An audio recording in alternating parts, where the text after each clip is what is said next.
Salam, hər vaxtınız xeyir olsun. Əziz təbələr, mən Fərid Qafarov. Bugün sizinlə Dövlət Qulluğu 2024-cü il test toplusundan belə bir Futoşiki mövzusuna aid sualın izahına baxırıq. Həm də bu test tapşırıq magistr imtahanında da Futoşiki bizim qarşımıza çıxır. Futoşikidə nədir qaydalar? Sətr və sütunda təkrarlanan rəqəm olmamalıdır. Böyükdür, kiçikdir işarələrinə riayət etməliyik və 1, 2, 3, 4 ilə bu xanaları nə etməliyik? Doldurmalıyıq. İlk öncə Futoşikidə bizim həmişə bir işıq yolu var. Baxın, Futoşikiyə baxanda görürəm ki, ikinci sətrə baxsaq, biz ikinci sətirdə biri hara yaza bilərik? Biri buraya yaza bilməliyik, çünki bir heç bir xanadan böyük deyil. Biri buraya yaza bilməliyik, biri buraya yaza bilməliyik. Avtomatik D olur 1. Bunu sildik. Daha sonra ikinci sütuna baxsam, mən burada 4'ü hara yaza bilərəm? 4'ü buraya yaza bilməliyik. Buraya yaza bilməliyik, buraya yaza bilməliyik. 4 avtomatik yazılmalıdır bura. Niyə? Çünki 4 heç bir xanadan kiçik deyil. Buraya yazsam, gözü solda çıxandan kiçik olmuş olur.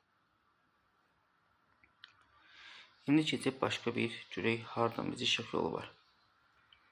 Məsələn, diqqətlə baxın. Biz aşağıdakı, yəni sonuncu sətrə diqqətlə baxanda mən biri hara yaza bilərəm? Biri buraya yaza bilmərəm, biri buraya yaza bilmərəm. Heç bir xanadan böyük deyil. Avtomatik biri yazmalıyıq bura. Sonra ortadakı bu xanaya baxsaq, burada qalıb bizdə nə? 1, 2, 3. Baxın, ortadakı xana yuxarısından və aşağısından böyükdür. Deməli, bura 3'dür ki, həm aşağısından böyükdür, 2'dən böyükdür və yaxud da ki, 1'dən böyükdür. 3'dən də böyük 4 var. Burada da qaldı yalnız 2.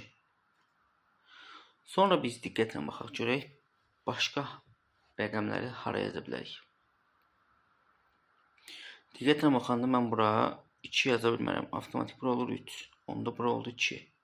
3 nədən böyükdür? 1'dən və 2'dən. 2 yaza bilmədiyimiz üçün bura olur 1. Burada oldu 4. Sonra 1 ilə 4 qalıb biz də buraya birinci sütuna yazmışıq. 2 ilə 3 yazmalıyıq. İndi diqqətlə baxın. Biz ikinci sütuna baxsaq 2 ilə 1 yazmalıyıq. 1'i buraya yaza bilməliyik. Bura olur 2. Burada oldu 1. Niyə? Çünki 1'i yazsaq 1 ilə 1 yanaşı təkrarlama baş verəcək. İndi birinci sətrə baxanda 1 ilə 4 var, 3 ilə 2 yoxdur. Biz buraya 2 yaza bilmərik. Niyə? Çünki burada təkrarlama var. Onda bura avtomatik olur 3. Bura oldu 2. Burada qaldı bir dənə 3. Onda burada düşür 4. Bizə nə deyir? Hərflərin onların yerinə yazılmalı ədədlərin artma ardıcıllığı qədər düzün. Gəlin düzək. Artma deyirsə birinci ədəd D. Sonra A.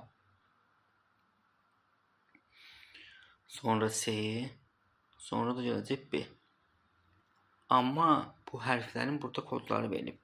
Məsələn, D'nin kodu 4'dür. Yazırıq 4. A'nın kodu 1'dir. Yazdıq 1. C'nin kodu 3'dür. B'nin də kodu 2'dir. Cavabımız olur 4, 1, 3, 2. Sualımızın izahı bu qədər. Əgər sizə bu tip videoların gəlmək istərsinizsə, videonu bəyənməyi, dostlarınızla paylaşmağı, kanala abunə olmağı unutmursunuz. Sağ olun, növbəti videolarda görüşənədək.